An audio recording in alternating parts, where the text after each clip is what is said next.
with this particular amendment is that boards already are authorized. Boards do a good job of managing the decorum, the conduct within their boards, and so to take away the right of appeal to the minister is really not affecting the way the board operates. It does not affect the way that the chair would conduct the meetings. It does not affect the decision of boards to censure. Board members always have had the opportunity to go for a judicial review and if they wanted to appeal. That has always been there. Unfortunately, Madam Speaker, not all board members can or will choose to go through the courts to appeal. So a board member who is receiving a public reprimand now has no other choice. They either don't appeal it at all or they go through the courts. What was there was an opportunity for an intermediate step where the board member could go and appeal to the minister. I know that the Nova Scotia School Boards Association and the board chairs were made aware of what this amendment would look like, and there were no comments from them. The minister has stated that, and we can understand why, because it has absolutely no effect or impact on how they do their business. What it does do, unfortunately, is take away something that an individual board member has had and hopefully never had to use, but if they did have to use it, it was an option for them. So they have been left now as an individual board member. If they receive a public reprimand and they want to appeal that, they have no other recourse but either to do nothing or to go through the courts. And I believe that we do, as the minister said, respect every board member. And I think it's unfortunate we've taken that away from them through this legislation. If I'm to recognize the Honourable Minister of Education, it will be to close debate. Thank you, Madam Speaker. I thank the member opposite for her comments on Bill 94. This bill sets out to clarify the true intent of the existing legislation to give school boards the authority to discipline members at the board level. At the end of the day, they must be accountable to each other and to answer to each other in times of perceived misconduct.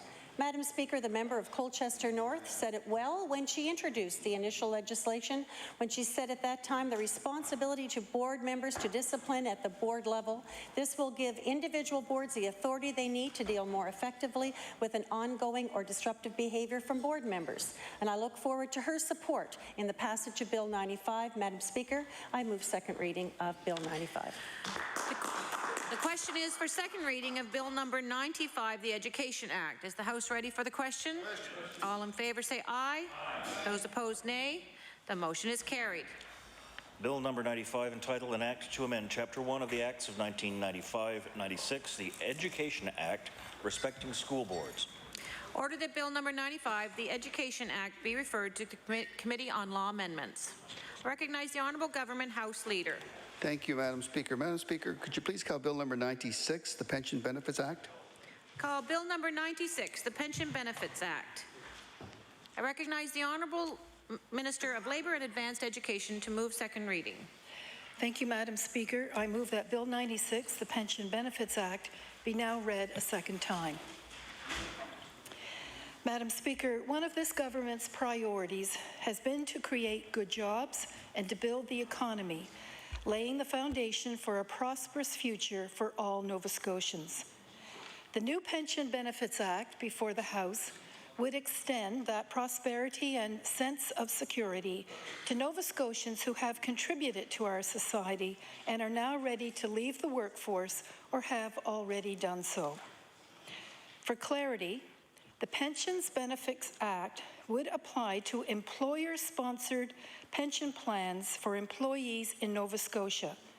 It would not apply to employees who work under federal jurisdictions such as broadcasters, interprovincial freight haulers, and banking, or to pension plans for provincial public servants, teachers, judges, MLAs, or Sydney Steel Corporation employees.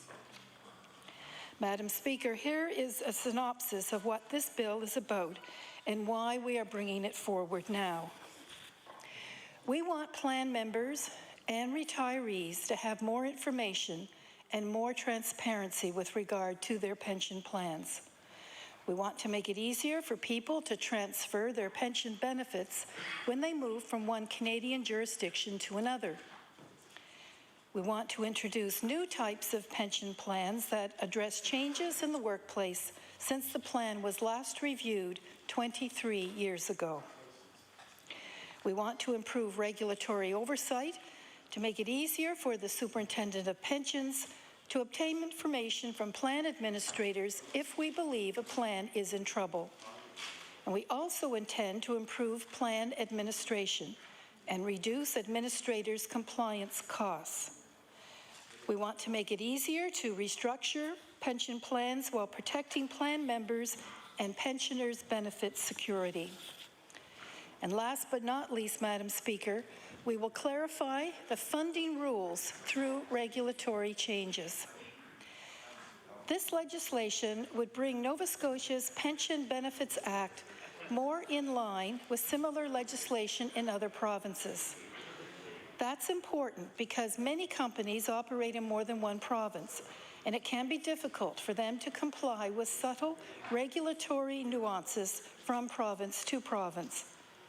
For example, there are around 17,300 Nova Scotians participating in plans registered in Ontario.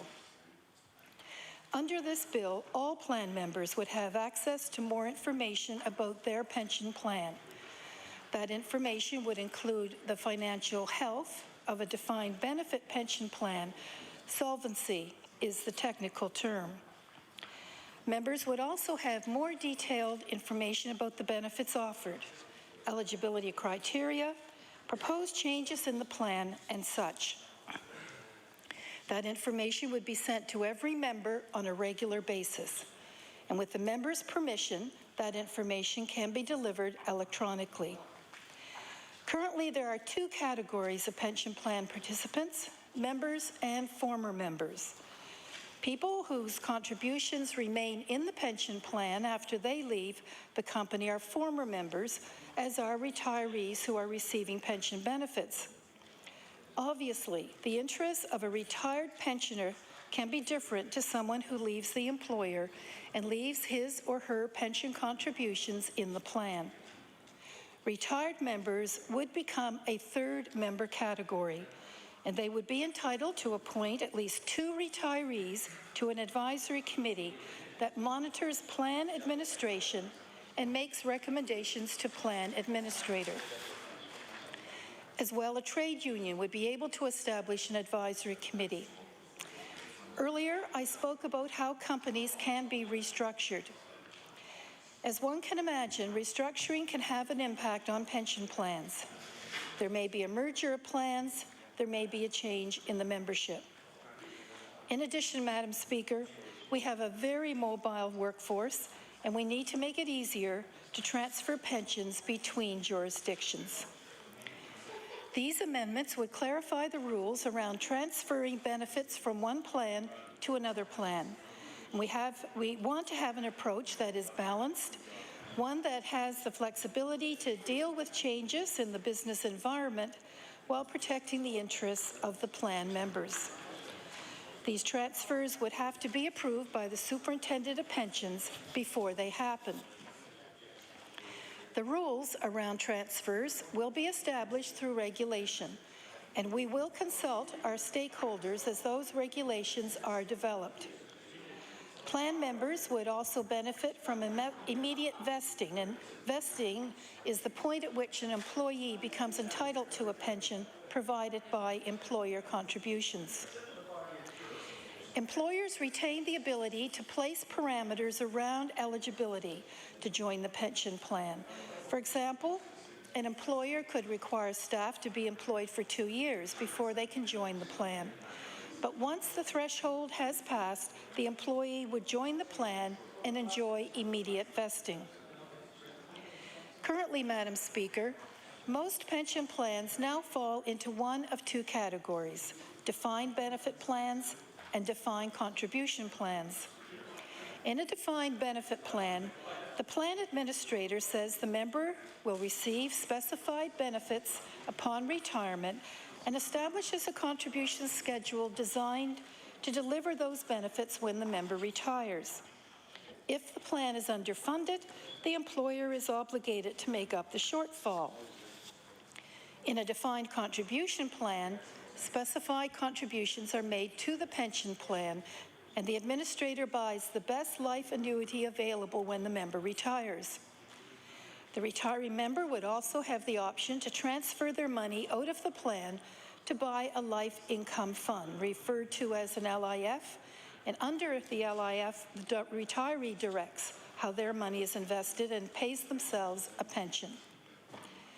Defined benefit plans, because of the promises made, must pass two significant tests: going concern and solvency. The going concern test examines whether the administrator has a long-term funding plan designed to finance the promises for the future. The solvency test examines whether the pension plan has the assets to meet the liabilities to honor its promises if the plan was wound up right now. Order, please. The chatter in the room is getting a little high. If I could ask you to keep it down or perhaps take your conversations outside the chamber. The Honourable Minister of Labour and Advanced Education has the floor. Thank you, Madam Speaker. The solvency test is especially important in the private sector, where companies can be bought, sold, opened, and closed. Some organizations that have defined benefit plans, such as municipal governments, universities, multiple employer plans, have a lower risk of going out of business than most commercial enterprises. For that reason, we made adjustments to their solvency requirements in recent years to give them time to recover from the poor markets that hammered the investments that plan administrators made. With that overview of current pension plan design, we are ready to explore the new pension plan designs that would be possible through this legislation. One option is a jointly sponsored plan, which are co-sponsored and co-managed by the employer and employees. Both would share in the pension plan's benefits and liabilities. Full funding on partial or full wind-up would not be required. The members and employers could opt out of grow-in benefits upon plan wind-up, reducing the cost of the benefits provided under the plan. Target benefit plans, another option, combine the qualities of a defined benefit and defined contribution pension plan. They provide employers with some flexibility in terms of liability, and employees get a better pension than in a strict DC plan. Benefits already earned could be reduced as well if the funding is insufficient to support the promised benefits. It is our hope that as a result of having more options, there will be more employers who can offer pension plans. I spoke earlier, Madam Speaker, providing the superintendent with greater powers of oversight. These amendments would provide the superintendent with more inspection and enforcement options, again, to protect plan members. Plan administrators are now required to submit an actuarial valuation report every 3 years. Even if we have reason to believe that a plan is at risk, we have no ability to obtain a new report if one has been submitted within the last 3 years. This bill would allow the superintendent to request an interim valuation report if a plan was deemed to be at risk. If someone fails to comply with the provisions of the Pensions Benefit Act, the maximum fine is now $25,000. This bill would increase that amount to $200,000. Appeals of the pension superintendent's decisions would be brought before the Labour Board. Earlier I said the workplace had changed, and we need it to change to stay current. There have been societal changes, and we need to keep up with those as well. This legislation will better protect the interests of people in common law relationships. One partner could be eligible to receive the other partner's pension if a common law relationship has existed for 1 year or more, and there is no spouse from an earlier relationship. This is similar to the Canada Pension Plan. If there is a remaining spouse, the common law relationship must exist for 3 or more years. Currently, a common law partner cannot receive pension benefits if the plan member is still married to someone else. There will also be better protections for people whose partner dies before retiring. Right now, a survivor can receive up to 60% of the value of what the plan member is eligible to receive. Under these changes, the survivor would be eligible to receive 100% of the value of what the plan member was eligible to receive at the time of his or her death. Before bringing this bill forward, there was broad consultation. The Pension Review Panel delivered its final report to the previous government in early 2009. Some recommendations were implemented by the previous government, some were not. When our government came to power in 2009, we also reviewed the report and concluded that additional information was needed, and we issued a discussion paper in 2010. Last summer, staff from the department further consulted with stakeholders, and an expert panel of pension administrators also met a few times. The Pension Review Panel's report, the discussion paper, and responses received and model legislation developed by the Canadian Association of Pension Supervisory Authorities all formed a basis for Bill 96. I just want to add, Madam Speaker, that the draft amendments, or draft regulations, to this bill will be posted on the department website early in December. So thank you, Madam Speaker. I recognize the honourable member for Inverness. Thank you, Madam Speaker. I thank you for the applause on the other side. I don't think that was meant for me, though. Madam Speaker, I know pensions are kind of it's kind of a boring topic when you get into the nuts and bolts of it, but I'm going to make a few comments today and hopefully relate them back to how some of these changes may impact Nova Scotians. And they're not really in any particular order, but I will focus first on defined benefit pensions. And one of the things in the legislation, or that's not in this piece of legislation, is a schedule for eliminating unfunded liabilities. And unfunded liabilities happen when, say, the markets drop, which they did in 2008, and pension plans, the asset value in the pension plans drop, and traditionally, in this province, it was there was a rule that those unfunded liabilities had to be made up within 5 years. And because of the unique nature of the 2008 market crash and the significance of it, many people, from employers to employees and organizations that represent employees, called upon government to increase the length of time that they would need to make up those shortfalls, and I think primarily with the hope that the markets would recover them for them, because the alternative to an unfunded liability, or to address that, is to start contributing more off the paycheck every 2 weeks. So, and that's more from the employer and more from the employee. So I think that was a good decision when governments did that, and they did them in a number of areas, just recognizing that, you know, perhaps what happened with the markets, and we all hope that they're going to recover fully, but we never know for sure, Madam Speaker. But I think that made sense because it was such a unique event that this change allowed for more flexibility, which I think was a good thing.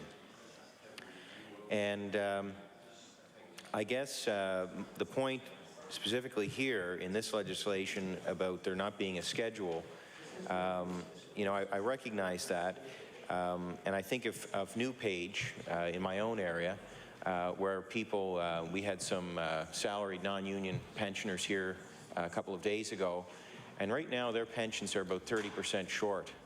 The amount of funds in the pension fund are about 30% short of where they need to be to pay out full pensions.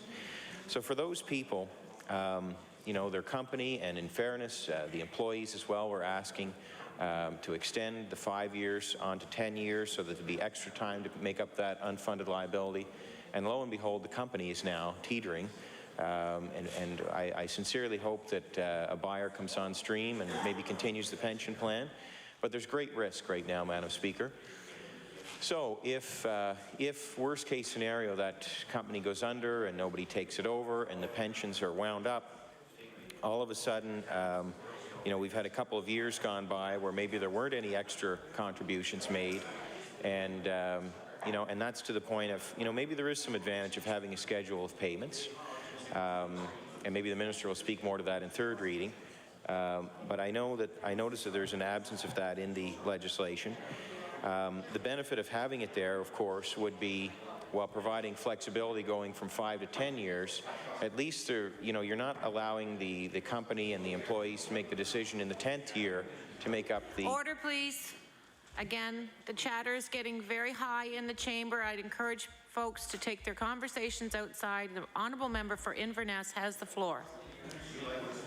See, I told you, Madam Speaker, pensions aren't very interesting, but but I'm going to continue.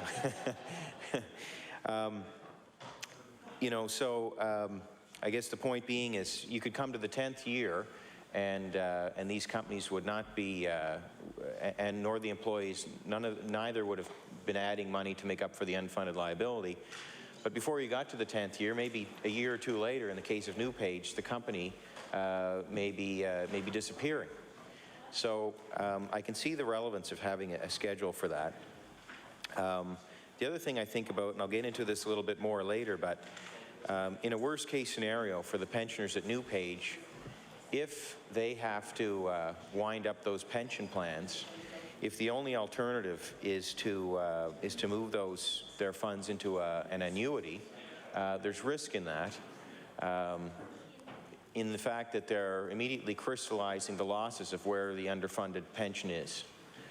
So if it's 30% underfunded, if you're invested in an annuity with no chance to recoup the 30%, yes, you have security of the 70% and generating income from that, but you've given up the potential to make up the other 30%. And that is, I know in the investment industry, the last time you'd want somebody to change their asset mix is when the markets are down, because you're essentially locking in loss. And you're canceling out your opportunity to recoup that loss. That's a very important point. I know it's one we'll likely get into in more detail when we start looking at those pensions.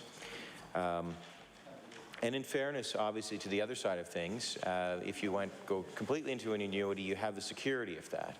And I know that a case can be made, well, you know what, let's not take any more risks. People are at an older age.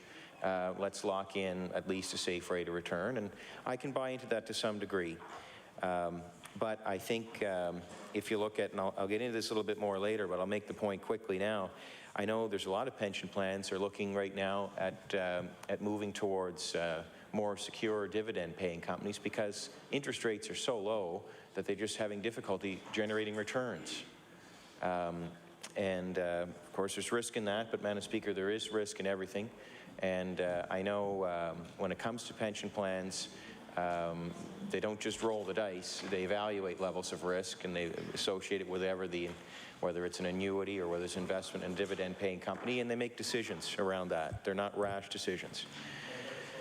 The other thing I note here is also the benefit in having some kind of a schedule. Is there's an importance in, when the markets are down, what a great time to be making some extra contributions.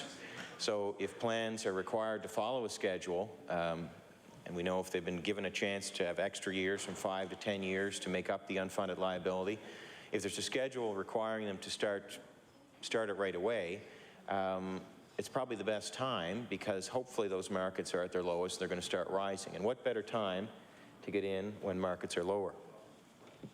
Another point in the legislation was that, if plan members who die before retirement, the spouses get 100% of the pension benefit versus 60%.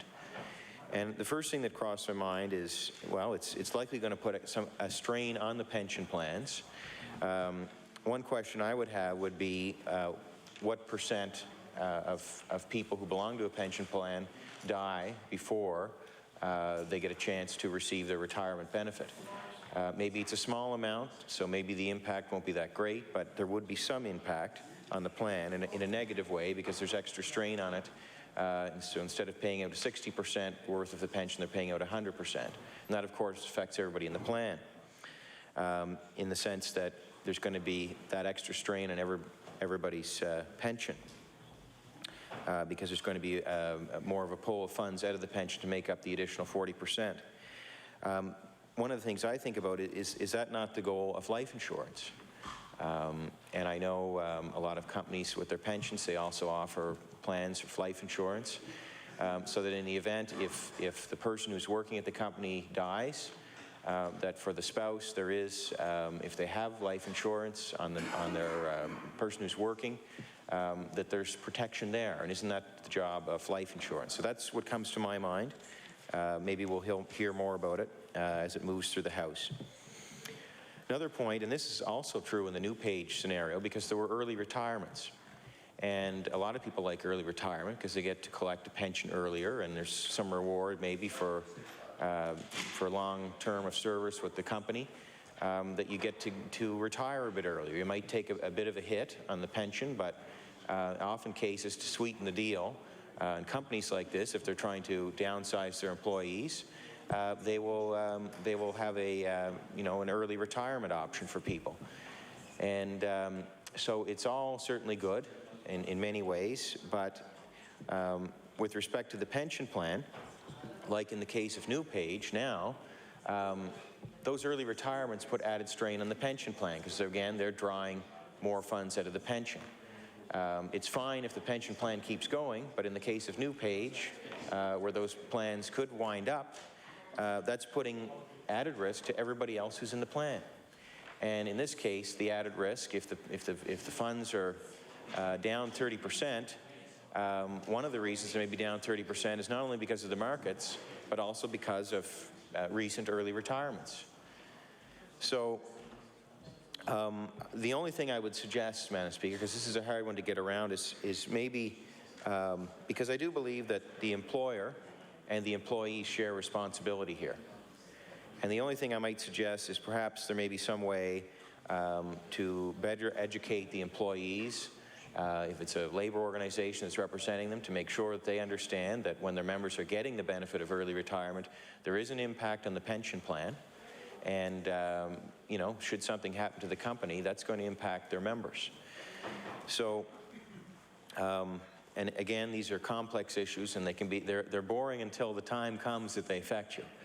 And all of a sudden, people take interest. And we've seen a lot of people take interest in pensions the last couple of years because of what's happened to them. We've seen people who had to postpone retirement because their pension fund was reduced because of what's taken place in the investment markets. Other pension promises that would go along with this would be indexing, for instance. I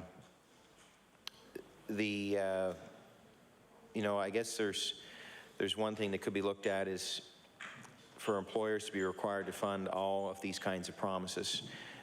So it puts more pressure on the employer to make sure they come through with them. Because again, they don't really get noticed until they're relevant, until they're starting to impact people. And maybe, maybe the annual report, which I think is valuable. Some people might not look at it, but I think after going through what we've done in the last couple of years, more people will be apt to look at these kinds of reports. So I think that's a good idea. And maybe something in that report there could be something that requires the pension plan administrator to communicate, if there's a benefit for indexing, well, where does the plan sit with that? If the plan ends up being wound up in a year's time, can the indexing benefit be actually be provided? Are there enough funds in the plan to provide it? I spoke about it a little bit before, and I think this is going to be something key that's going to be in this legislature again, and particularly with respect to New Page. I think about how it affects people in my area, and certainly other members in the legislature here that have constituents who work at that plant, and maybe for other members who, there are other businesses in this province with large pension plans that are other paper mills, for instance, that we don't like to think about it, but if their plans have to wind up, I think it's going to be a very key issue with people. And that's if the plan is wound up and there's, say, a deficit of 30%, so you're dealing with 70% of the funds in the plan. If the only option for those people is to go into an annuity, again, the risk is they're basically being asked to say, accept the loss right then and there. There is no alternative to try to own securities that may pay a similar level of income, but also give you the chance to recoup the 30% loss. And that is, and I think that there needs to be flexibility there so people have the opportunity. So yes, maybe for the next 5 years, your pension income is reduced by, say, 30%. But maybe in 5 years' time, if markets recover, you have a chance, if the principal grows in your, say, in a locked-in investment account, then you can go back to where your pension was. And then if you want, you can buy the annuity. Then you can lock it in. So I think that would be, and I think we're going to have a lot of pensioners, once they realize that, I think they're going to be calling on all of us. And so I raise that point today, and because I think it's important. And I think about, like, if we were back in the early 1980s, some members in here may remember what they were paying on a mortgage, maybe upwards of 18% on a mortgage, because interest rates were much higher. And it was a great environment for savers. Because if your house was paid for and you had money to save and you could get 18% or thereabouts, even 12 or 14% on your money through something that you could get at the bank that was virtually guaranteed, that was a pretty nice deal. And especially if you could lock it in for a long term. But right now we're in the exact opposite environment. We're in the lowest interest rate environment. So, and that's what annuities are based on, are interest rates. So there are times when there is actually risk to an annuity, because if you're locking in for the next 30 years at the lowest rates in 30 years, it's probably not a good decision. So I think I've touched enough on that. I think the point has been made, and it's Friday, so I'm going to I'm going to move along. And I'll speak more to it in third reading, but over to defined contribution plans. I know that I have some interest in this myself, and I know that one of the goals of this legislation, this would be for plans that would be outside of, say, government, usually for smaller businesses and whatnot. And so with a defined contribution, there's no promise to pay you X amount of dollars when you retire. It's going to be dependent on what the value is of the account that the employee and the employer are putting money into. So I know that one of the options is going to be target benefit plans, and it gives employers flexibility and liability. And it certainly does, because essentially what it does is it makes the decision for all involved what the asset mix will be, and as a person gets older, it moves it towards options that are more conservative, and no disputing that makes total sense. I guess there's one of the things that was panned by the pension review panel was the option for safe harbor. And I know if the opinions on it, if there was more confidence in it, it would probably be in the legislation, and it's not, Madam Speaker. So I'm not expecting to see a change. But I know that, I know from my research on it, it takes the liability away from the employer. So the employer doesn't have to worry about being sued if there's advice given to employees. And one of the benefits of safe harbor is not only could, if there was somebody coming in to operate the plan, not only could they give them advice to, yes, move towards more conservative investments as they get older, but they may also be able to give them advice on other matters that impact their own personal wealth and finances. And there's benefit in that. And with safe harbor, it essentially takes the liability away from the employer, puts it on whomever is giving the advice, in much the same way the investment industry works for people who are investing outside of their pension plan. And most people do that too, whether it's with a tax-free savings account or with their RRSP and whatnot. So I think with the option of safe harbor, I think it does the same, it achieves the same goal of taking the liability away from the employer, but it gives an even greater benefit beyond just picking the investments.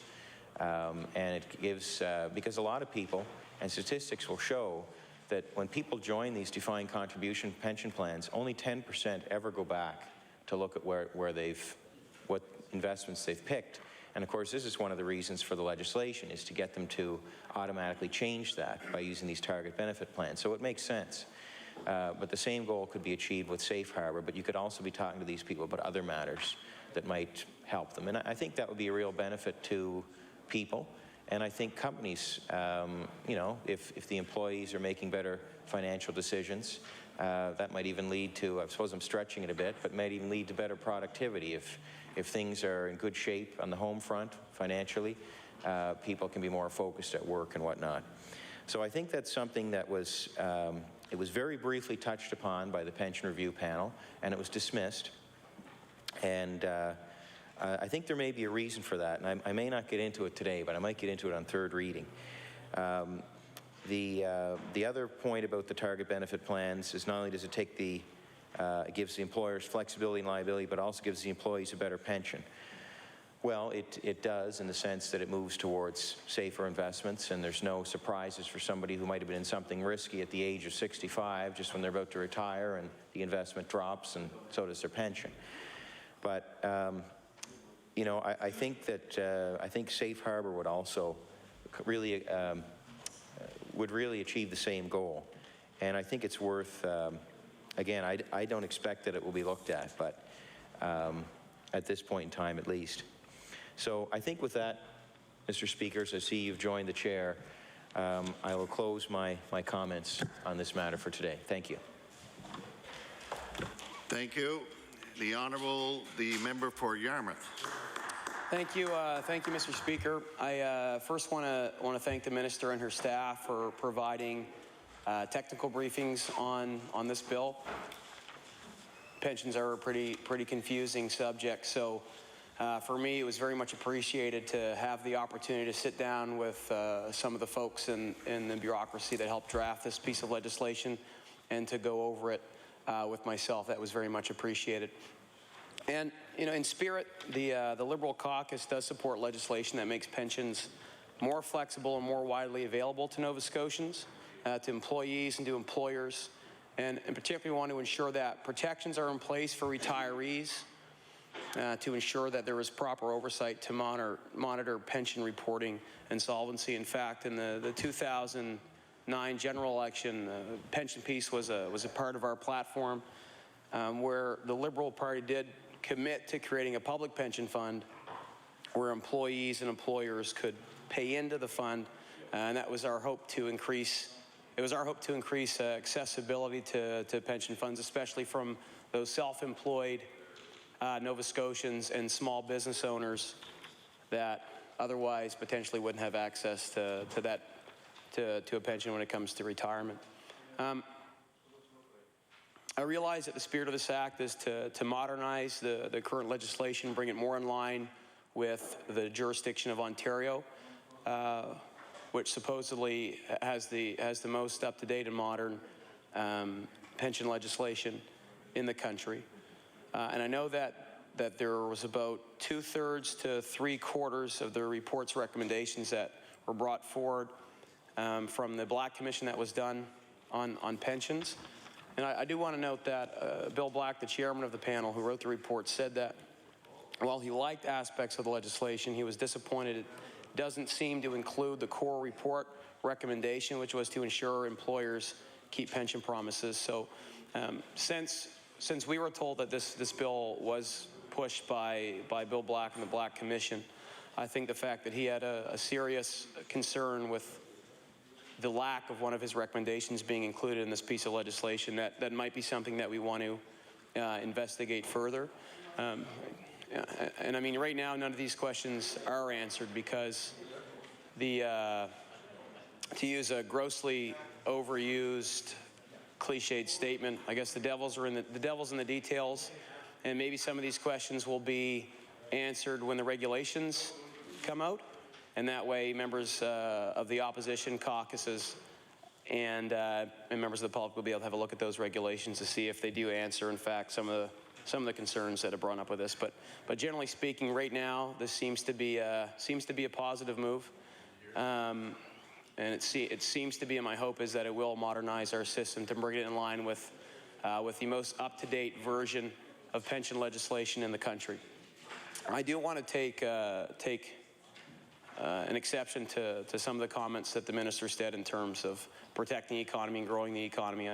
I think it's been, it's been made very clear, especially in the last few weeks, that this government has ignored some key components to actually supporting economic growth and competitiveness in this province. In fact, when members of this caucus bring up those issues that are impacting our businesses the most, according to them, power rates, cost of fuel, our tax structure, our heavy taxes in this province, the government has really treated this issue with nothing but indignation, in my opinion. Members of this caucus, rural MLAs, have been speaking about a rural job crisis in Nova Scotia, one that many Nova Scotians are experiencing in our rural communities, one that the statistics point to being true. And there's been a high level of indifference towards that crisis. In fact, it's been told that it's not a crisis, that there's no problem in our rural communities. And I think that that is an unfair representation and one that's inaccurate, especially taking into consideration the experience that many Nova Scotians are going through right now when it comes to their job security, and the assurance that their family will be able to live together in our rural communities and continue to make a living there. If you look at Yarmouth, for example, there was a decision made by this government that put people out of work, hundreds of people out of work, that impacted the jobs and businesses of thousands of Nova Scotians beyond when it came to cutting the Yarmouth ferry. That single decision created the most damaging effect on our economy in living memory. And so for a government to stand up and say our goal is to grow the economy and to support economic development, I think there's been very clear actions taken by this government that shows that isn't a priority. And I don't believe that when it comes to the meaningful ways as legislators that we can actually impact business growth and economic development in this province, I don't think this government has moved on any of those. Namely, the skyrocketing power rates in the province, increased gas prices, and our unfair and burdensome tax structure. So back to the bill, I think this seems to be a good piece of legislation. I do want to thank the minister for bringing it forward and thank her staff again for the technical briefing. But anytime a member of the front bench of that government stands up and says we support economic growth and business development in this province, I'm going to have to take exception with that. And with those comments, Mr. Speaker, I'll take my seat. Thank you. Thank you. If I recognize the minister, it will be to close debate. The Honourable the Minister of Labour and Advanced Education. Thank you, Mr. Speaker. I want to thank the honourable members for their comments and to close debate on second reading of Bill 96 and move it along to law amendments. Thank you. So the motion before the House is for second reading on Bill number 96, the Pensions Benefits Act. Is the House ready for the question? All those in favour? Aye. Against? The motion is carried. Bill number 96, entitled An Act Respecting Pension Benefits. Order that this bill be sent to the Committee on Law Amendments. The Chair recognizes the Honourable the Government House Leader. Thank you, Mr. Chair, and welcome. Mr. Chair, could you please call Bill number 98, the Fish Harvesters Organization Support Act? Bill number 98, the Fish Harvesters Organization Support Act. The Honourable the Minister of Fisheries and Agriculture. Thank you, Mr. Speaker. Mr. Speaker, I move that Bill 98, the Fish Harvesters Organization Support Act, be now read for the second time. Mr. Speaker, it is my pleasure to rise today in the House to talk about the Fisheries Harvesters Organization Support Act. This act will replace the current Fisheries Organization Support Act, which has been put in place about 15 years ago. The fishery is certainly a key part of our economy and the heart of many rural communities. In order to remain competitive and sustainable as an industry, it is important that fishers become organized and are given the ability to bring their collective voice forward. FOSA will provide the tools to help fishers strengthen their organization and better represent their interests. Compared with other major fishing provinces, Nova Scotia fishers traditionally have been more independent and less organized. This lack of unity has made it more difficult for their legitimate interests to be advanced and for the industry to evolve. Mr. Speaker, various stakeholders agree that the current legislation needs improvement. For example, in regions where the old legislation is presently in place, the system for registering fishers pose difficulties in determining who is paying dues and who is not, making enforcement a problem. The new Act will fix that by providing a better registration system. It will also provide mechanisms so that the minister can make voting easier for fishers. Another weakness is in the current Act groups together some fishers who may have little in common in terms of gear and fleet sectors. This has also makes it difficult to find consensus around issues and to encourage new members. We're also proposing that the modest readjustments of current zone boundaries would connect fishers or fisheries areas within common interests. Mr. Speaker, the new FOSA will make it easier for fishers to organize effectively around their common economic species and geographical interests. The new Act will provide tools to help ensure fishers, harvesters strengthen their organizations so that they may be more effective represent their own interests, such as fisheries management decisions, marine safety, and market opportunities and challenges. Mr. Speaker, in closing, I would like to point out that this legislation will not force membership in new areas. Instead, it will make it easier to conduct a vote and easier to establish mandatory dues and regions if approved by a vote. I look forward to any comments from the members opposite, and thank you for your time. Thank you. The chair now recognizes the honourable member for Preston. Thank you, Mr. Speaker.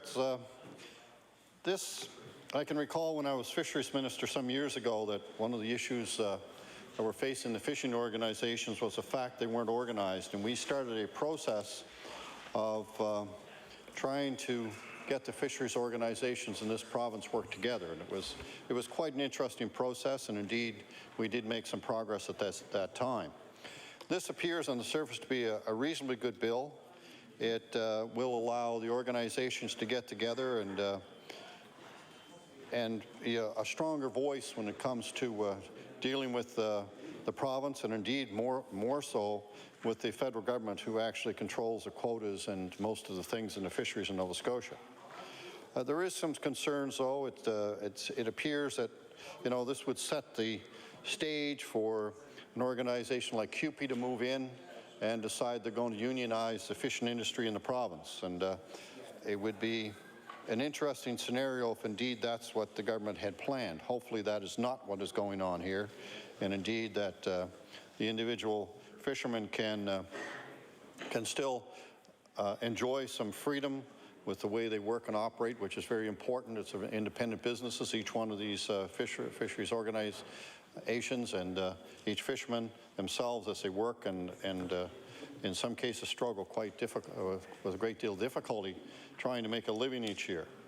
So hopefully the intent of this bill is to make sure that the fishermen in this province and the organizations have a stronger voice in Ottawa and a stronger voice with the province to ensure that their industry is protected and grown, and to a point where the fishing industry will provide very badly needed jobs in this province, as we see the devastating effect this government has had in other areas with the job losses of 12,500 jobs already in this province in the short 2-year period they've been here.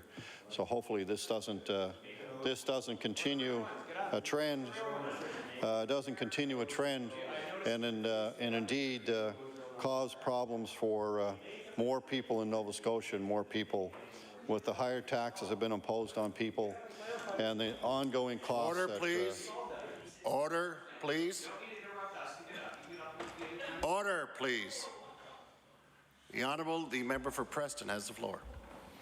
Yes, Mr. Speaker. As I was saying, it's concerning that the that, you know, the increase in GST, the drop in employment in the province, and all under this government's mandate, that this doesn't add another sort of a nail in the coffin of the Nova Scotians, a better deal for today's families that this party has pushed, the NDP party that is, has pushed for so many years, and indeed we're finding out what the better deal means, fewer jobs and higher taxes, and indeed to the point where people are having a great deal of difficulty surviving in the province.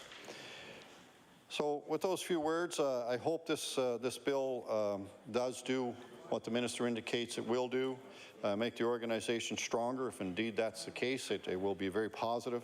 I hope it's not a move towards unionization, as this government seems to be doing with all other bills they're working on here. Well, with those few words, I will take my place, and hopefully this bill works to the advantage of the fishery. Thank you. The chair now recognizes the honourable member for Argyle. Thank you very much, Mr. Speaker, and to speak for a few moments on this one. You know, I've said in the past, you know, one of the strengths of the fishing industry is the fact that it's independent, that it's not organized in some cases. And the biggest defeat, that, of course, that they have is that they're not organized. So, Mr. Speaker, I can say that there's an opportunity here maybe to try to pull different parties together to have a bit more of a concerted effort in lobbying different organizations for a better fishery. This Monday, we're going into to another fishery of course, this is 33 and 34. When it comes to the lobster fishery, there's, of course, a number of issues that are floating around that, which revolve the low price of lobster. And I did have the opportunity to attend a meeting at the wharf in Wedgeport a couple of weeks ago where they were talking sort of about this. They were talking about working together to try to find a way to maybe get the price up a little bit.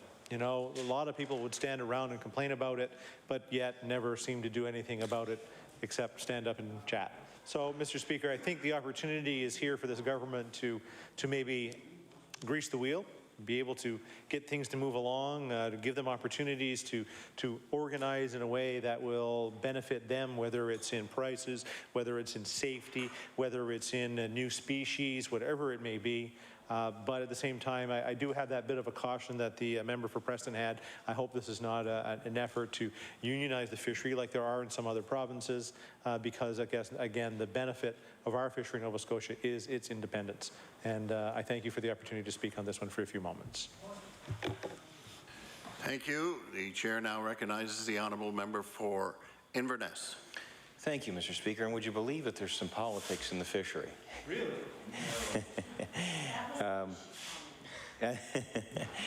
And I say that in the meaning, of course, that of course there is politics. There's politics in everything, and there certainly is in the fishery too. I, of course, represent an area in this province that's has a very long coastline, and there are a lot of fishing ports all along that coastline. And I just want to make a couple of comments. I know that I'm hoping that this legislation ensures that there's protection for the interests in a fair way, and I say that when I know right now somebody explained to me that there can be organizations that might represent fishermen from all over the Maritimes.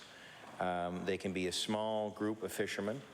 And if they pay their dues, and I think they give 40% to the Maritime Fishermen's Union, they keep the other 60%, but they can end up having the same voice at the table, the same power at the table for negotiations as much larger groups of fishermen. And sometimes they may be influencing things in their favor, and that, of course, benefits them economically. And so I hope that, and I'm sure that's what the spirit of the legislation is to try to make sure that when fishermen are making decisions that it's being fair to each area, and that one area is not getting it over on the next. So so I raised that point. The other thing I'm going to mention about this is I spent a lot of time with fishermen and with the recent lobster license buyout.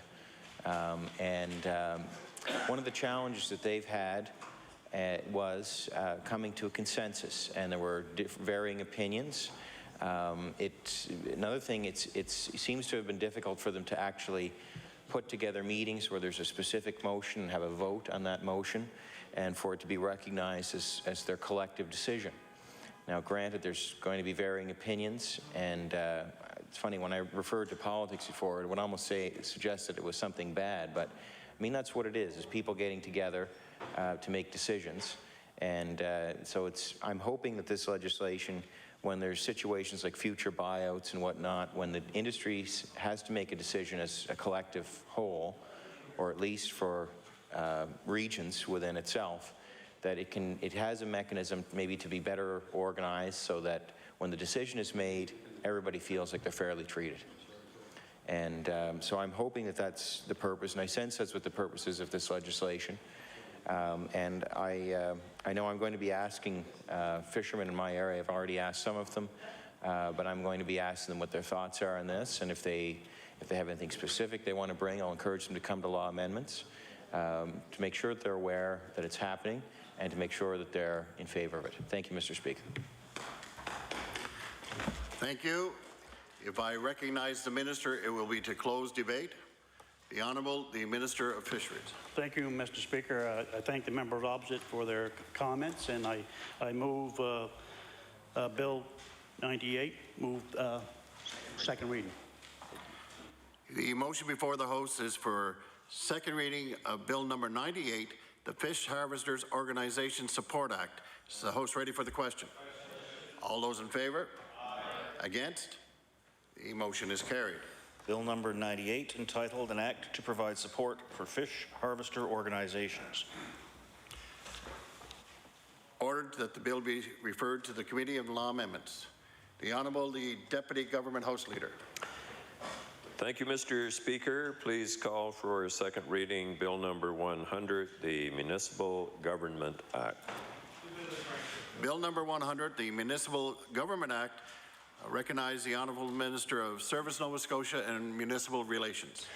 Thank you, Mr. Speaker. Mr. Speaker, I move that Bill number 100, entitled An Act to Amend Chapter 300 of the Revised Statutes of 1989, the Municipal Elections Act, and Chapter 18 of the Acts of 1998, the Municipal Government Act, be now read a second time.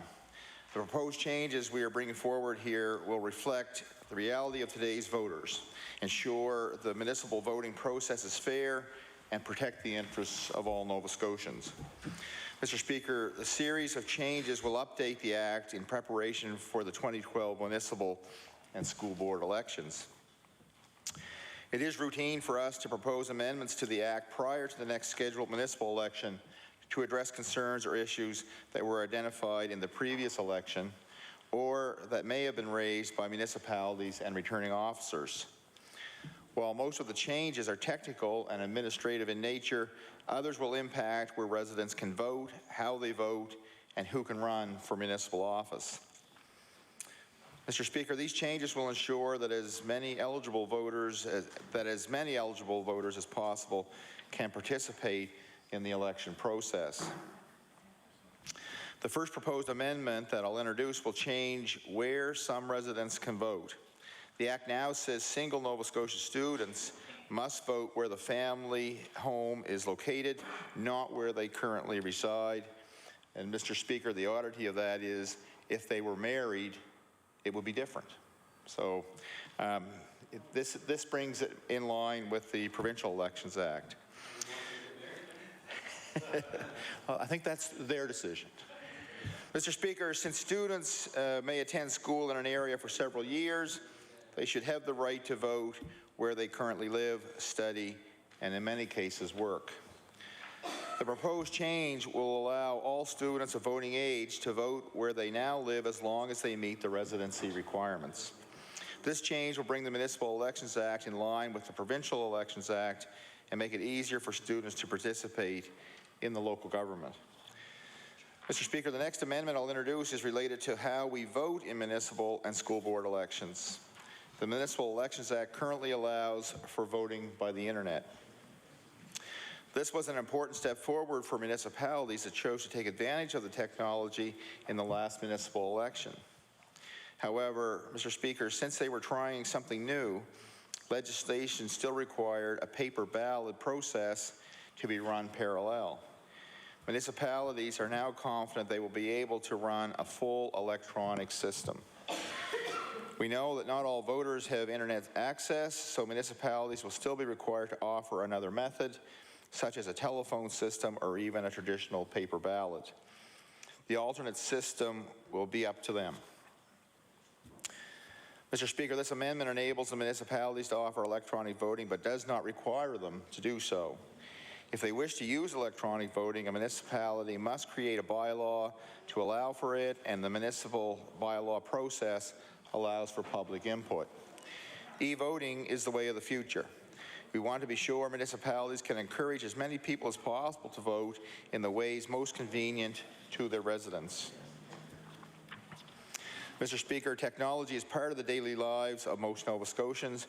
We bank, shop, communicate, work, and play online. If we hope to engage more voters in the democratic process, we need to make sure our process reflects the reality of today's voters. We also need to make changes that tell voters their opinions matter, and we will work to allow voters to express their opinions as easily as possible. Mr. Speaker, another proposed amendment would impact who can run for municipal office or sit on village commissions. Today, village commissioners can run for municipal council. The province's 21 villages are part of the rural municipalities, and the potential for conflict of interest exists when individuals hold both positions. Under the proposed amendment, village commissioners would no longer be able to run or serve on municipal council, and municipal councillors could not sit as village commissioners. Mr. Speaker, with the proposed amendment, village commissioners cannot run for municipal office unless they resign as a village commissioner first, and municipal councillors cannot run as a village commissioner. This amendment is supported by the Association of Nova Scotia Villages. These proposed amendments will ensure the Municipal Elections Act is up to date, fair, and protects the interests of all Nova Scotians. And Mr. Speaker, I look forward to hearing any comments by my colleagues in the House. Thank you. Thank you.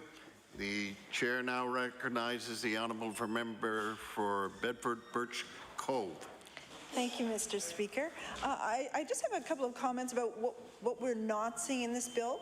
When I first heard that we had a bill on this particular subject coming down, I thought, oh great, we're going to actually finally see some reporting mechanisms for candidates for council and for mayor around reporting in between elections. Currently, if you're a candidate for mayor, you don't have to report where you're getting your money from in between elections or how you're spending any money.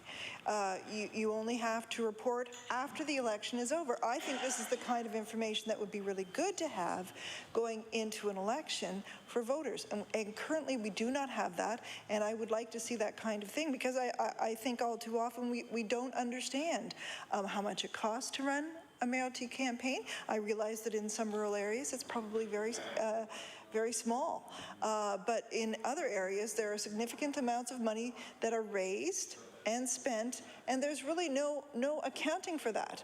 And when you look at the accounting provisions around running for office as an MLA, there are fairly rigorous accounting practices, and ditto if you're running for Member of Parliament. And yet in this very important level of government, there isn't the same kind of oversight. And so I would hope that the minister would look at that particular issue, because I do think it is of concern. I think it's particularly of concern to some people who don't know who is influencing the decisions that are being made. And with that, Mr. Speaker, I will take my seat. Thank you. I would just remind all honourable members, when they're making the remarks, they should address them through the chair. The member for Hants West.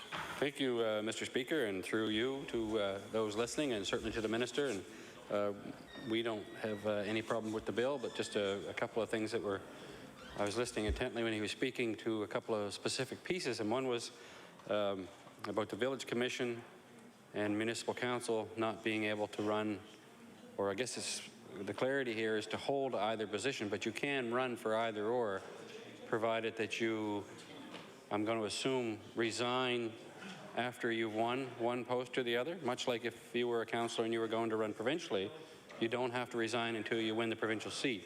I'm going to assume that that's the same way. It's not. So you must resume. I'm just getting a nod there through you again, Mr. Speaker, to the Minister. You have to resign your seat as a village commissioner to run for municipal council and vice versa. Okay. So that is a little bit different than, I understand the piece about not being able to hold both positions. That doesn't seem right, obviously, but I'm just curious if you wouldn't still be able to hold one. Do they both go? They both go at the same time anyway, do they? No. Anyway, just on that one piece and the other as well, and just listening to the member from Bedford speak, Mr. Speaker, realizing that there is elections in Nova Scotia, there are rules around that, and in some chat back and forth, I think I may understand that more as well, but you still have to declare at the end of that municipal campaign, if you received funds, there's a declaration that still has to be done, or has that been changed as well? Because I recall my days as running in municipal council back in 2004, I think it was now, that there was a declaration and some paperwork that had to be filled out. So it still shows that if you received funds and how your campaign was funded, it was still to be declared. Now, I'm not sure if them rules have been changed or not, but it may be worth just having a look at to see if there's something more needs to be added or tweaked there. Mr. Speaker, I'm not sure, but and like I said, and just listening to the minister deliver that moving speech on this second reading, it came to mind. So with those few words, again, I would just look to maybe a quick review. The minister could look at that again and see if there's something that could be added going through law amendments, and I'm sure that there'll be others maybe that will look at it a little more finite than me. So with that, Mr. Speaker, thank you very much. Thank you. Chair now recognizes the honourable member for Preston. Thank you, Mr. Speaker. Now we'll get into it, I guess. Well, there's a few things. Order, please. The honourable member for Preston has the floor. There's a few things that I would like to talk about this bill, and on the surface, the bill looks like a pretty straightforward amendment to the Municipal Government Act and some of the things that had to be changed. My honourable colleague from Bedford pointed out some pretty interesting things, though, and she didn't go in detail on this too much. And I'm going to ask probably some questions of the minister that hopefully he'll be able to respond to, if that's all right, Mr. Speaker, as we go through this process, and he can answer those at the end or sometime in the future. But there is some concern about donations to and money spent during a municipal election campaign. Now, in small rural areas where there's a small number of people that a councillor would represent, is probably not as significant, but it would still be applicable. But in particular here in HRM, we have a mayor that represents roughly 1/3 of the population of the province, and councillors that fewer councillors now. There are going to be a large number of people they represent, and in some cases more than many MLAs represent. It only makes sense that there should be more accountability around fundraising and also how money is spent during an election campaign. And I would think that during that process, it would be important to have the money that was donated very carefully documented. I know there is a requirement now. I believe it's anything over $50, unless that's been changed when I was on council, that have to be reported. And I think that amount is fine. But indeed, if some big corporation, because there's no limit to who can supply money during an election campaign, during a civic election, no limits whatsoever, or no limit on the amount. It could be any organization or any company or a big union, whatever the case may be, decide that they want to support a candidate, then it could have influence on that candidate's decisions down the road, and I don't think that would be appropriate.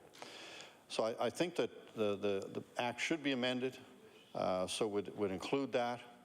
Also, from what I understand, and I'd like to get clarification from the minister, he may not have the information on this today, but I understand if donations are made, and again, I don't know if this is correct, if donations are made, then indeed if there's a surplus at the end of the time, the people that benefit from this are the candidate or the mayor, and if all the money isn't spent. So that doesn't seem quite correct. That money should have to be turned over to trust or some other vehicle to ensure that that money doesn't go for a candidate's personal gain. And indeed, over time, as the provincial and federal requirements are, there's very close accounting of any funds that are put in place. So I think those are things that the government should very closely look at, very carefully look at, ensure that there's no possibility of anyone getting any personal gain from money that was collected that way, and also that there's not influences on people that they have to vote a certain way or push a certain thing if there's money provided by people in the community that would want a return for their investment. Let's put it that way. So that is a serious issue. As far as the electronic voting is concerned, it's a way to go in the future. Hopefully the government is confident enough, and the municipality is confident enough, that it can't be open to any kind of a fraudulent activity. And I know that computer systems are getting more and more secure as we move forward, but also these hackers are getting more and more sophisticated. So it would be really interesting to find out how much security and how the security is going to be handled around this electronic voting as time goes on. And, you know, when we look at the whole act, it appears to be an improvement, what is there.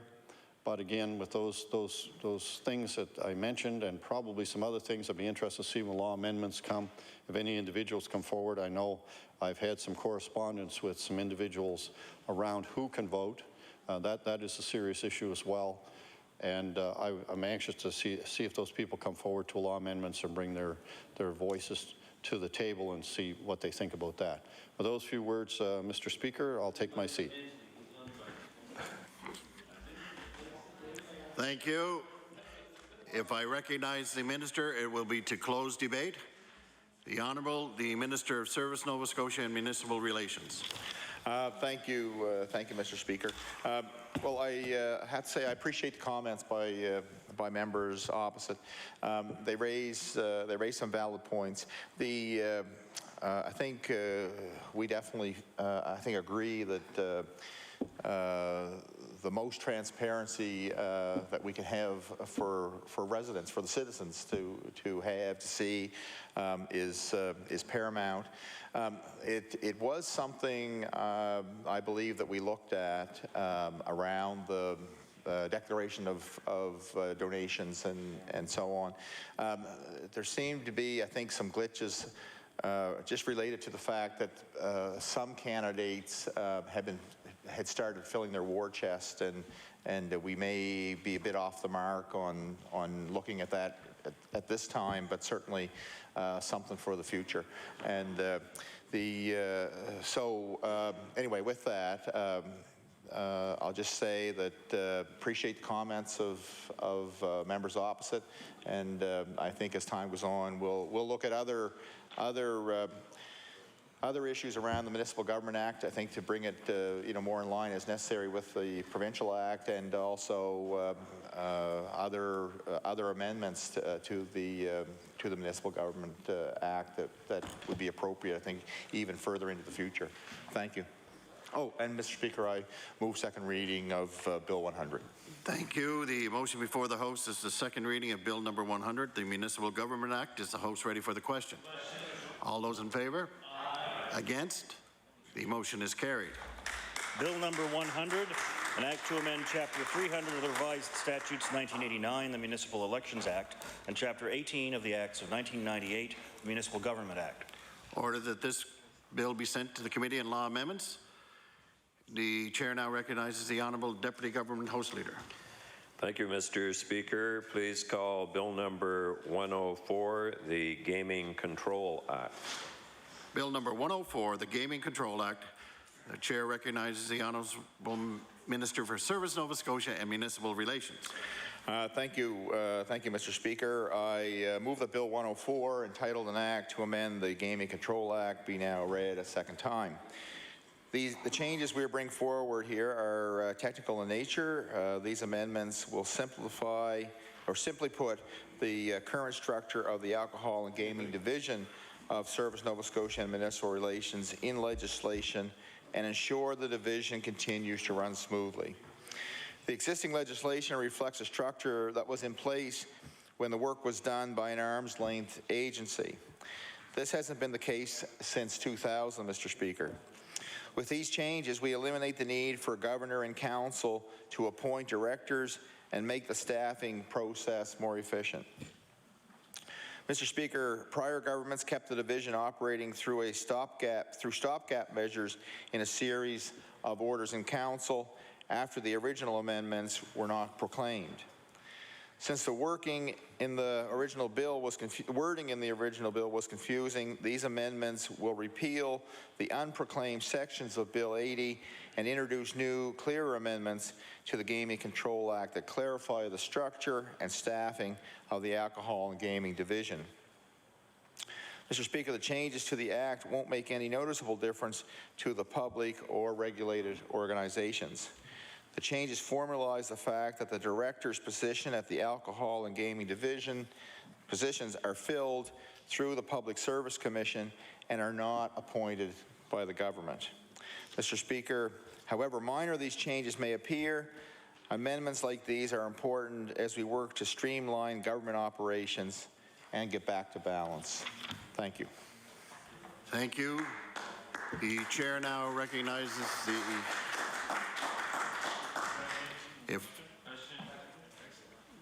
the question is for second reading of Bill number 104, the Gaming Control Act. All of those in favor signify by saying aye. Aye. Against? The motion is carried. Bill number 104, an act to amend Chapter 4 of the Acts of 1994-95, the Gaming Control Act. Order that this bill be sent to the Committee on Law Amendments. The chair now recognizes the Deputy Government House Leader. Thank you, Mr. Speaker. Please call Bill number 106, the Libraries Act. Bill number 106, the Libraries Act. The Minister of Community, Cultures and Heritage. Thank you, Mr. Speaker. I now move that Bill 106, the Libraries Act, be read for a second time. Mr. Speaker, it's my pleasure to speak today on the amendments to the Library Act, an act respecting the provincial library and regional public libraries. These amendments will reflect the realignment of the Nova Scotia Provincial Libraries from the Department of Education to the Department of Communities, Culture and Heritage. The legislation currently states that the Minister of Education is responsible for the general supervision and administration of the provincial library and regional library boards.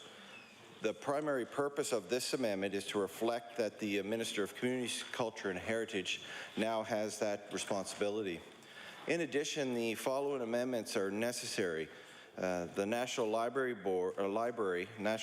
has since become Library and Archives Canada, and the Provincial Library Council was replaced in the 1990s by the Funding Review Committee, and the provincial librarian is referred to in the masculine form in the current legislation, and we know that that's not always the case, Mr. Speaker.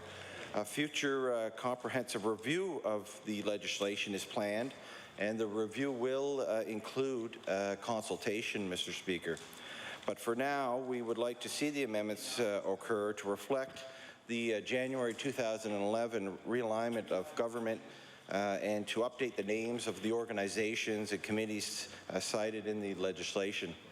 Before I take my seat, Mr. Speaker, I'd like to say that in January, when the public library system became part of the new Department of Communities, Culture and Heritage, it was clear that they were a perfect fit with the new department's mandate. The creation of the Department of Communities, Culture and Heritage enables a broader focus on protecting and celebrating Nova Scotia's diverse culture and heritage, those aspects that make us uniquely Nova Scotians. Libraries play a central role in helping that happen through their many programs and services that they offer throughout the province. We know that more than 1 in 3 Nova Scotians are active library users, and in the past year alone, Mr. Speaker, Nova Scotians borrowed more than 7.3 million items from libraries across our province. These are more than just numbers. They tell a story about citizens' engagement in lifelong learning, Mr. Speaker. As you may know, our government supports the Nova Scotia Public Libraries with an annual operating grant of $14.1 million. In addition, through the Provincial Library, we provide internet connectivity and support many programs and collaborative initiatives that enable regional libraries boards to provide excellent local service. We all know that recently, with the North American economy struggling to recover, it's been a tough road for many Nova Scotians. That's why this government has been determined to focus on families and making life better for families and communities across this province. And the role of libraries remain constant and vital during these challenging times, Mr. Speaker, by providing access to programs and services that encourage lifelong learning and a love of reading. I'd like to close, Mr. Speaker, by again saying that Nova Scotia's public libraries are an important resources that support vibrant communities through programs that encourage lifelong learning and ultimately makes life better for families across our province. Thank you, Mr. Speaker. And thank you. The question before the House is for second reading of Bill number 106, the Libraries Act. Is the House ready for the question? All those in favor signify by saying aye. Against? Motion is carried. Bill number 106, an act to amend Chapter 254 of the Revised Statutes 1989, the Libraries Act. Order that this bill be sent to the Committee on Law Amendments. The Chair now recognizes the Honourable Deputy Government House Leader. Thank you, Mr. Speaker. Mr. Speaker, please call Bill number 108, the Perpetuities Act. Bill number 108, the Perpetuities Act. The Honourable the Minister of Justice. Thank you, Mr. Speaker.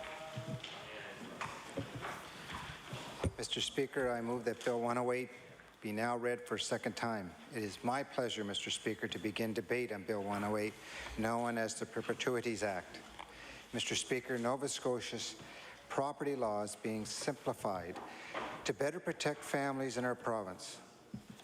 In this, we are following in the footsteps of many other provinces, states, and countries in reforming or abolishing the rule against perpetuities.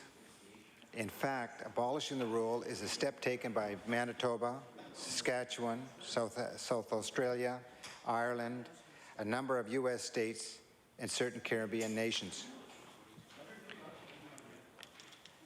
As we take a similar step in Nova Scotia, we follow the lead of the Law Reform Commission of Nova Scotia, who, in their 2010 report, recommended the abolishment of the rule against perpetuities. Let me quote from the Law Commission report. The common complaint is that the rule is simply too complex and abstract in its application, resulting in a substantial risk that beneficiaries or guarantees will be deprived of their interest through inadvertent errors in drafting. In the estate planning context, a great number of vesting conditions may offend the rule, most often unintentionally, and often only hypothetically in any event. The consequence of a breach is very real. However, the intended gift or transfer will generally be entirely invalid.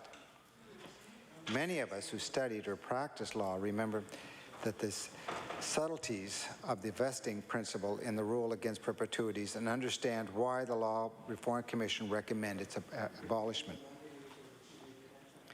The legal principle itself seems simple enough. The common law rule prohibiting a grant of an estate unless the interest must vest, if at all, no later than 21 years, plus a period of gestation to cover a posthumous birth after the death of some person alive when the interest was created. However, the practice has proven anything but simple. It is no wonder that some refer to the legal principle as the slaughter of the innocents for its unintended consequence. The reason behind this legal principle made sense when they were set down in 1672. It was originally intended to protect property from control beyond the grave. Today, it represents, if I may quote, the Manitoba's Law Commission take on the role, yesterday's device for solving yesterday's problem. Our government understands the need to provide courts with the power to intervene in appropriate circumstances to prevent unreasonable restrictions on property interest, as well as respecting the wishes of testators and grantors. To do this, we are putting in legislation criteria for judges to consider when making decisions about altering trusts or about changing how property is to be used by those inheriting it. These are covered in the amendments to the Real Property Act and the amendments to the Variation of Trust Act, which are part of this bill. Thank you, Mr. Speaker. The question before the House is the second reading of Bill number 108, the Perpetuities Act. Is the House ready for the question? All those in favor? Against? The motion is carried.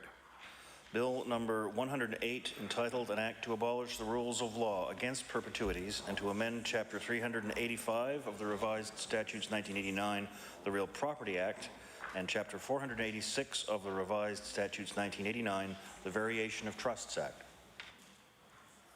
Order that this bill be sent to the Committee on Law Amendments. The Honourable the Government House Leader. Thank you, Mr. Speaker. Mr. Speaker, could you please call Bill 110, the Residential Tenancies Act? Bill number 110, the Residential Tenancies Act. The Honourable the Minister for Service, Nova Scotia and Municipal Relations. I recognize the Minister of Service, Nova Scotia and Municipal Relations. Thank you, Mr. Speaker. Mr. Speaker, I move that Bill number 110, entitled An Act to Amend Chapter 104 of the Revised Statutes 1989, the Residential Tenancies Act, be now read a second time. Mr. Speaker, the proposed amendments we are bringing forward will help balance the rights of tenants and landlords. These amendments are the result of extensive consultation with key stakeholders. Mr. Speaker, these stakeholders include the Housing Legal Aid, Tenancies Alliance of Nova Scotia, the Manufactured Housing Association of Atlantic Canada, and the Investment Properties Owners Association of Atlantic Canada. Some areas of the consultation have been in the works for more than a year. Mr. Speaker, we are listening to our stakeholders. We are always open to receiving suggestions and input for further changes to the Act to help ensure that we are addressing the concerns of tenants and landlords. The Residential Tenancies Act provides a system where tenants and landlords can resolve their differences. The Act outlines the rights of both tenants and landlords and also provides an efficient and cost-effective means for settling disputes. Mr. Speaker, both tenants and landlords have asked for improvements to their rights and obligations. We have listened to their concerns. The amendments include the following. It will provide a transition to introduce the new rental increase process for land lease communities. This change will help simplify the process, be more transparent, and reduce conflicts between landlords and tenants. It will update references to mobile homes and mobile home parks, changing it to manufactured homes and land lease communities. Tenants who wish to sell their manufactured homes will now know within 10 days whether their landlord accepts a prospective buyer as a tenant. Landlords will be able to request that sellers make upgrades to their manufactured homes only when required by municipal bylaws or community guidelines attached to the seller's lease. It will provide clarification for the new rental arrears process. Other amendments include housekeeping changes. Mr. Speaker, these proposed amendments will help streamline and clarify the Residential Tenancies Act. It will help encourage better compliance for both tenants and landlords. Mr. Speaker, we all want a safe home for ourselves and our families. These changes will help make life better for Nova Scotians by making the rights and responsibilities of tenants and landlords clear. Our amendments balance their obligations to one another so everyone benefits. Thank you, Mr. Speaker. Thank you. The Chair now recognizes the Honourable Member for Preston. Thank you, Mr. Speaker. And on the surface, it appears that I welcome the changes to this important act. I have some mobile home parks or prefabricated homes or whatever you want to call them in today's language in my area, and we've had, in one park, there's been absolutely very little problem between the landlord and the tenants. Other park, it's been a huge problem, to say the least. And it's been an ongoing battle, nonstop. And indeed, the tenants and the landlord both have good points in these parks. But indeed, it's very, very difficult for the tenants to sell their property, their home, and get permission to do that. So hopefully this bill will address that very serious issue. A lot of times these spaces in the parks, the land itself is very, very, very valuable and very difficult for someone to move a unit they have to another site because there's almost none available. So with the ability to sell these and not a really difficult way to get permission from the landlord, this should help. We'll see in the fullness of time if that really is what transpires. It's also good to see that the landlords are protected a little bit better when tenants don't pay the rent, because that had, in the past, has been a serious problem as well for landlords. And of course, if landlords can't collect the rent, everyone else in the park has to pay the rent for the people that haven't paid, so that's not good for anybody. So, and on the surface of this bill, it looks like it's going to be a good improvement for people that both own the homes and the people that own the properties. And I'm hopeful that this will transpire into that. Rent increases have been a very serious issue in our area. I have one mini home park that I think has 7 or 8 different levels of rent. Every time someone moves out, the rent's bounced up to the highest level it can be bounced to. And we've got rents anywhere from just over $200 to well over $300 for the same services, the same park, for the same space. So there's something wrong with the picture. And the way the old system worked, that in these different levels of rent in this one park, one person, each level of rent had to make an appeal in order to get that rent looked at by the Residential Tenancy Board. And if someone didn't do that, because then it would be up to the person at the Residential Tenancy Board only seeing one side of the equation, the one from the landlord. And indeed, that always isn't good to see if you really want to see both people go there. So maybe I can get the minister to clarify if indeed that has changed in this bill. It's not an indication here that it has, but if indeed that it has changed, I think that would be a very, very good step forward. A lot of people are very busy that live in the mini homes, are working, usually both people work, and to get an appeal put in place, which is quite complex now, the documentation you've got to do and the information you've got to put forward. You have to review the information that the landlord has given and indicate whether indeed these services that the landlord said they're supplied or going to supply or intend to supply ever were supplied or ever will be supplied based on the record of the landlord.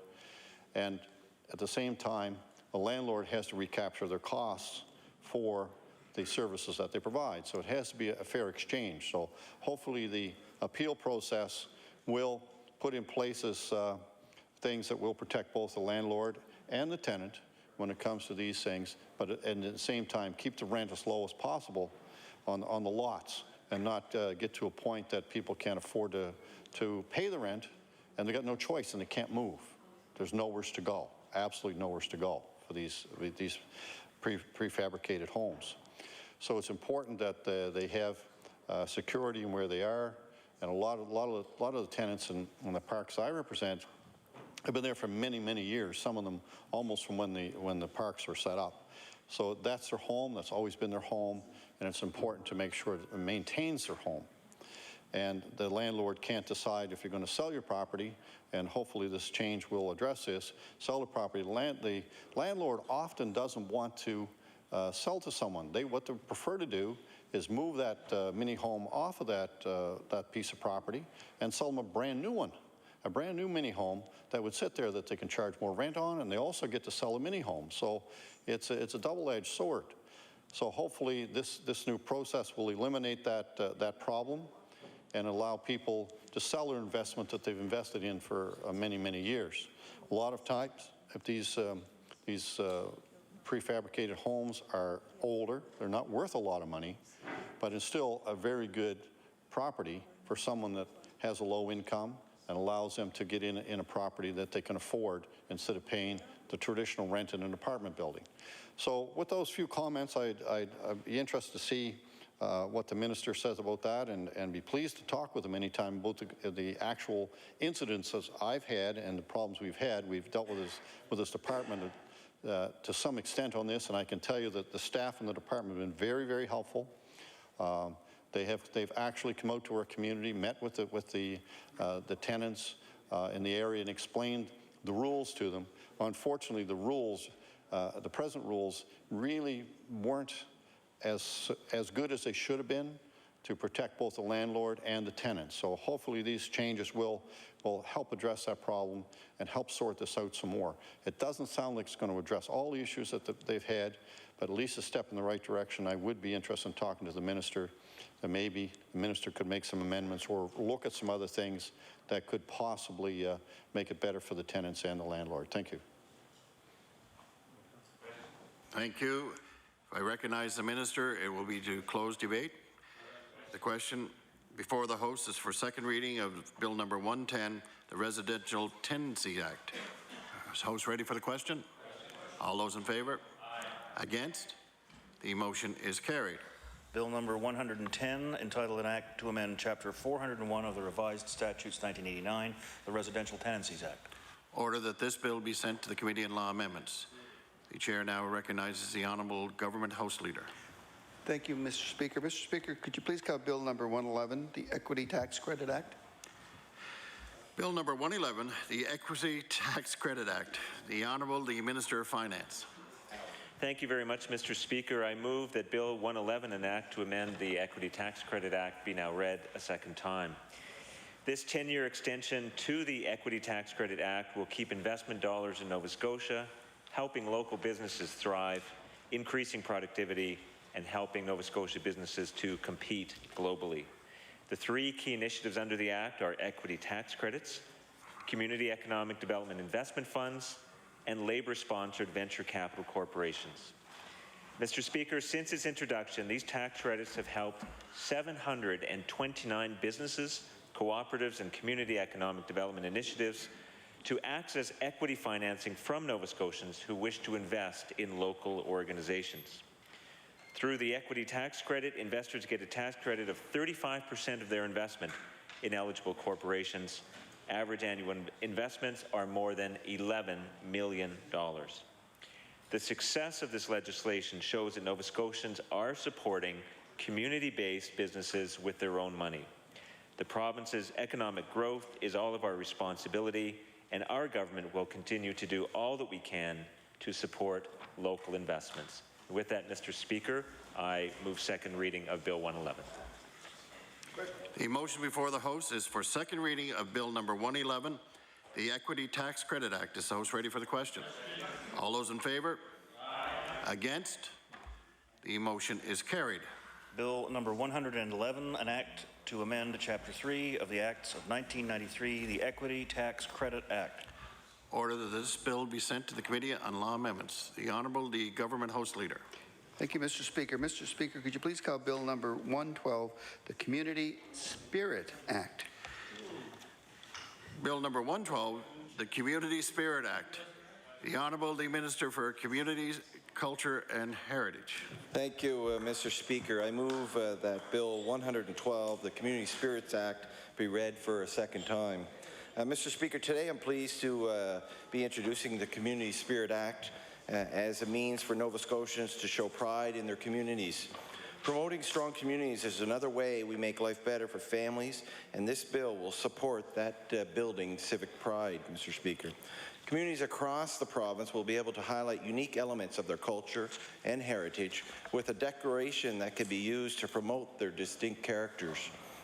Once passed by a municipal council, they can apply to have the declaration registered with the province and listed in on an online database. Beginning in the spring of 2012, An application form will be available online, and when municipalities apply to have the declaration registered with the province, they will be asked to verify that they have done their due diligence on the legal, cultural, and historical aspects of preparing a declaration. That will enable the Minister of Communities, Culture and Heritage to review the application and approve it for the inclusion in the registry's online database. Mr. Speaker, that holds value as communities promote themselves as a destination for visitors, a good place to raise a family and grow a business. Nova Scotia is a place of many firsts, home of the Mi'kmaq, the first people to settle this land thousands of years ago, the cradle of Acadian and Francophone culture in North America, as commemorated at the Grand Pré National Historic Site in the Annapolis Valley, hopefully to be our third UNESCO World Heritage Site. Monsieur le Président, nous connaissons, tous les résidents de Nouvelle-Écosse connaissent que les communautés francophones et acadiennes ont contribué à notre riche patrimoine. I know, Mr. Speaker, that Nova Scotians know how important and how much our Francophone and Acadian communities have contributed to our proud history and heritage here in Nova Scotia. We also are the birthplace of a proud schooner tradition celebrated by our iconic Blue Nose, Mr. Speaker. One of the first places where Canada's national passion, ice hockey, was played, Mr. Speaker. The destination of Scottish settlers aboard the ship Hector, a proud culture that has shaped the way we look at ourselves here in our province, Mr. Speaker. Each generation has made significant contributions to the growth of our province and our country. Those contributions build our identity as Nova Scotians and gave us pride in what our province has been able to accomplish socially and economically. Mr. Speaker, increasing our knowledge of those contributions and introducing them to visitors and people who seek to do business in Nova Scotia is one more way to make life better for families. Mr. Speaker, connects with the pride Nova Scotian feels about their province and the optimism about the future, where we all share in that opportunity for good jobs and growing our economy. Nova Scotia knows that honoring our diverse culture and heritage leads to vibrant communities, and we look forward to working with the municipalities to develop the registry of declarations that will be created by this bill. Yesterday, I was pleased to be joined by President of Lunenburg County Historical Society, Donna Malone, and also her husband, to introduce this piece of legislation, and they support it, realizing the importance of what this could do for them in their work in La Havre, Mr. Speaker. The Department of Communities, Culture and Heritage takes seriously its mandate to promote our province's diverse culture and heritage, along with the incredible work happening in our museums and public archives. The Community Spirits Act is one more way for us to celebrate the ways communities are making life better for families every day. I look forward to the registry coming into being and giving Nova Scotians more reason to show their pride, Mr. Speaker. Thank you. Thank you. The motion before the House is for second reading of Bill number 112, the Community Spirit Act. Is the House ready for the question? All those in favour? Aye. Against? The motion is carried. Bill number 112, entitled An Act to Promote Community Spirit. Order that the bill be sent to the Committee on Law Amendments. I recognize the member for Hammonds Plains, Upper Sackville, on an introduction. Thank you very much, Mr. Speaker, and it gives me great pleasure to introduce to the House the Member of Parliament for Skeena-Bulkley Valley, Nathan Cullen. He's also a leadership candidate in the NDP federal leadership campaign, and I'd ask that the members give him a warm welcome, please.